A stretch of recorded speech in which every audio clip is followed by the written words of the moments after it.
Hello friends, स्वागत है fast information में। आज हम बात करेंगे रेलवे भर्ती परीक्षा से संबंधित।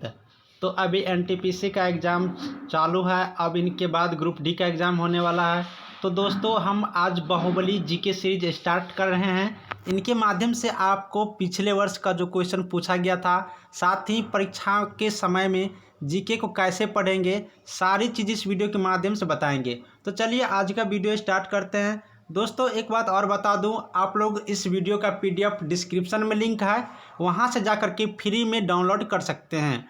तो चलिए आज का क्वेश्चन स्टार्ट करते हैं। पहला क्वेश्चन है, अमार सोनार बंगाल गीत को किस देश ने राष्ट्रीय गान के रूप में अपनाया है? कितने ईस्वी में? 1971-72 के बात है।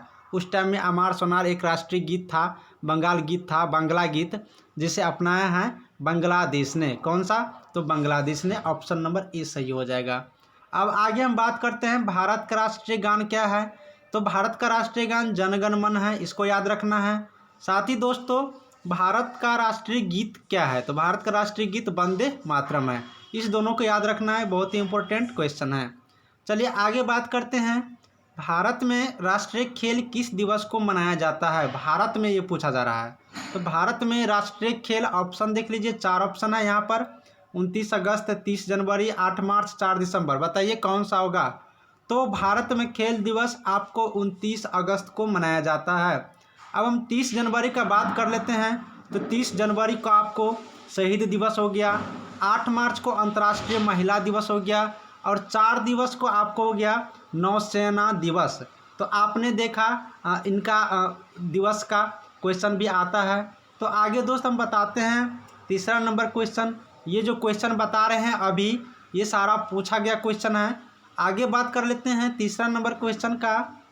फूल पत्ती की कढ़ाई का काम मूलतः किस राज्य में होता है? तो फूल पत्ती का जो कढ़ाई होता है, कटिंग होता है, उसका डिजाइन बनता है, इनका जो काम होता है मेन रूप से आपको 4 ऑप्शन में से बताना है। तो इनका काम केरल राज्य में होता है। कहाँ पर? केरल राज्य में। तो आपका ऑप्शन नंबर सी सही हो गया। फिर बता दूं, इनका पीडीएफ आप लोग डाउनलोड कर सकते हैं, डिस्क्रिप्शन में लिंक दे दिए हैं। साथ ही दोस्तों, अगला क्वेश्चन हम आपसे दिखाते हैं, निम्नलिखित में कौन सा हिंद महासागर में अन्य 3 की अपेक्षा अधिक बार आता है? हिंद महासागर है ना, जैसे 4 महासागर है, उसी में से एक हिंद महासागर में इन तीनों में से कौन ऐसा है जो अधिक बार आता है? तो आपको ऑप्शन बताना है, चक्रवात, हरिकेन, टर्नेडो, टाइफून, कौन सा? तो सबसे अधिक बार आने का रिकॉर्ड आपको चक्रवात का है। कौन सा है? तो चक्रवात है। अब आगे हम बात कर लेते हैं चक्रवात का। तो चक्रवात ऐसा मतलब है जिसके केंद्र में निम्न दाब होता है और बाहर उच्च दाब। मान लेते हैं कि यहाँ चक्रवात है, इसके एक केंद्र हो गया, तो केंद्र में निम्न दाब हो जाएगा और इसके बाहर उच्च दाब होता है। टर्नेडो की बात करते हैं, तो टर्नेडो इसके केंद्र में उच्च दाब होता है और बाहर निम्न दाब होता है। तो चक्रवात का उल्टा क्या हो गया? टर्नेडो हो गया। टाइफून का बात करते हैं, तो प्रशांत महासागर, चीन सागर में चक्रवात ज़्यादा उत्पन्न होता है। तो हिंद महासागर में आपको चक्रवात ज़्यादा उत्पन्न होता है। उसी तरह से अगर आप बात करिए का टाइफून का, तो यह प्रशांत महासागर में सबसे ज़्यादा आता है। आगे बात करते हैं हम इम्पोर्टेंट क्वेश्चन में, प्रतिवर्ष 1 दिसंबर को कौन सा दिवस मनाया जाता है? तो प्रतिवर्ष इन चारों में से बताना है। तो आपका पहला ऑप्शन एड्स है, दूसरा मानवाधिकार, विश्व पर्यावरण, विश्व शांति। तो 1 दिसंबर को विश्व एड्स दिवस मनाया जाता है। कौन सा?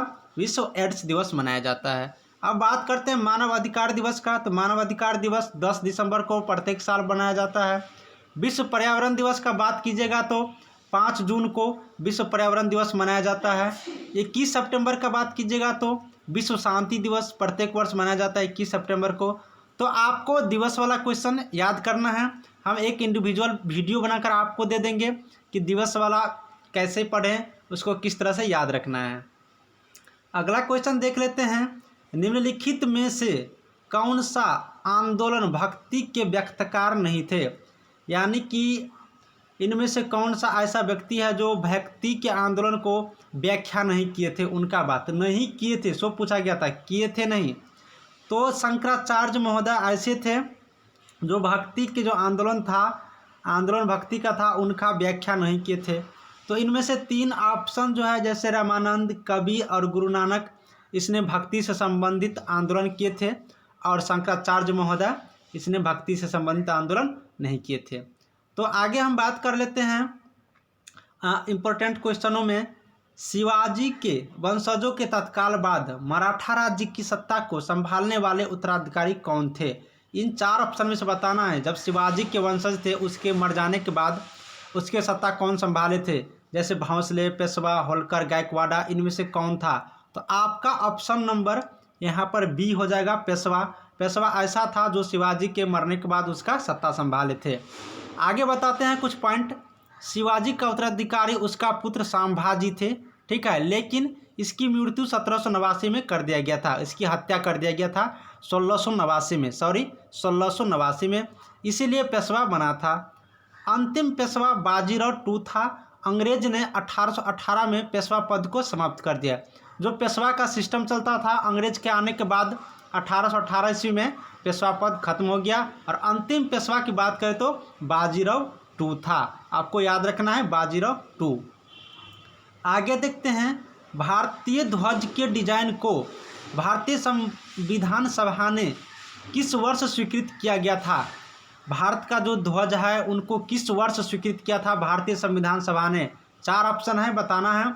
ऑप्शन 1 1948, 1947, जुलाई 1947, अगस्त 1946। तो इनका राइट आंसर हो जाएगा ऑप्शन नंबर सी, जुलाई 1947 ईस्वी में भारतीय ध्वज का जो डिजाइन बना था उनके संविधान सभा ने स्वीकृत कर लिए थे। आगे बात करते हैं, कुछ और इम्पोर्टेंट क्वेश्चन है। मौलिक अधिकार कहाँ से लिया गया है?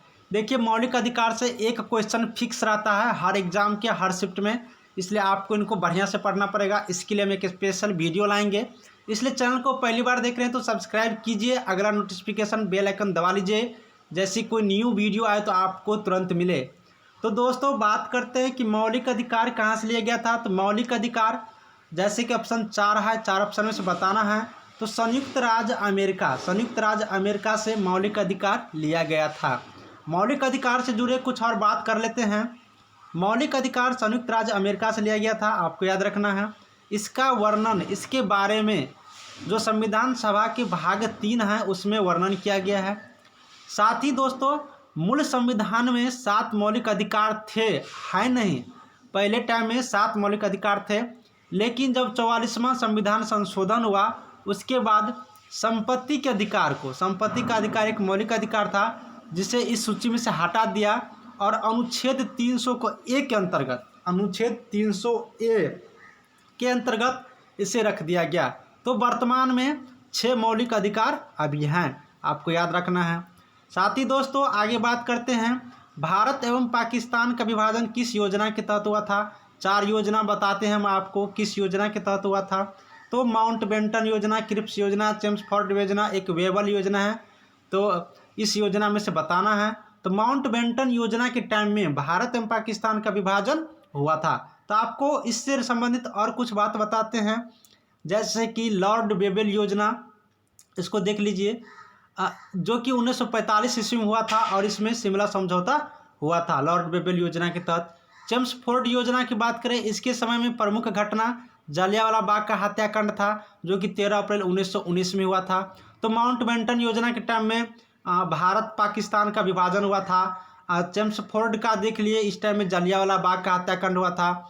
लॉर्ड वेबल योजना का देख लीजिए, जो कि ऑप्शन नंबर 4 है, इनके टाइम में शिमला समझौता हुआ था 1945 ईस्वी में। तो आपने इंपॉर्टेंट क्वेश्चन देखा। अगर वीडियो अच्छा लगा हो तो मुझे कमेंट में ज़रूर बताइएगा। आगे के वीडियो बहुत ही जल्द लेकर आने वाले हैं। डिस्क्रिप्शन में लिंक है, वहां से PDF डाउनलोड जरूर कीजिएगा। देखते रहिए फास्ट इन्फॉर्मेशन। मिलते हैं अगले वीडियो के साथ। Thank you for watching.